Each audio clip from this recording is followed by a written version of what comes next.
વિકાસના નામે લાખોનો ખર્ચ પણ સુવિધાના નામે માત્ર મીંડું। અરવલ્લી જિલ્લાના મુખ્ય મથક મોડાસામાં નગરપાલિકા અને પોલીસ વિભાગના સંયુક્ત ઉપક્રમે ટ્રાફિકની સમસ્યા નિવારવા માટે લાખોના ખર્ચે ટ્રાફિક સિગ્નલો તો લગાવવામાં આવ્યા, પરંતુ આ સિગ્નલો આજે માત્ર શોભાના ગાંઠિયા સમાન બન્યા છે।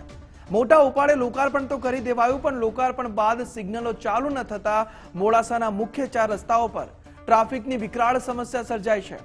હજારો વાહન ચાલકો દરરોજ અહીં ટ્રાફિકમાં અટવાઈ જાય છે, પણ તંત્રની ઘોર બેદરકારીના કારણે આ મોંઘા દાટ સિગ્નલો હાલ ધૂળ ખાઈ રહ્યા છે। સ્થાનિકોની માંગ છે કે સમસ્યા દૂર કરીને સિગ્નલ શરૂ કરવામાં આવે।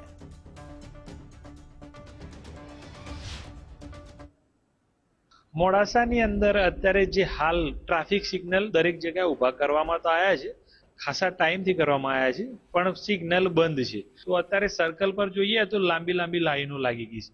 ઉનાળાની ગરમીમાં લાઈનોમાં ઊભો રહેવું પડે છે, અને જે લાખો રૂપિયાના ખર્ચે જે ઊભા કરેલા જે ટ્રાફિક સિગ્નલ છે બંધ પડ્યા છે। તો આપણે ગવર્મેન્ટને એવી માગણી કરીએ છીએ કે આ સિગ્નલ ચાલુ કરો, તો લોકોનું જે આવર જવરમાં તકલીફ પડે છે, જે ટ્રાફિક જામ થાય છે, એમાં થોડોક લોકોને રાહત મળે।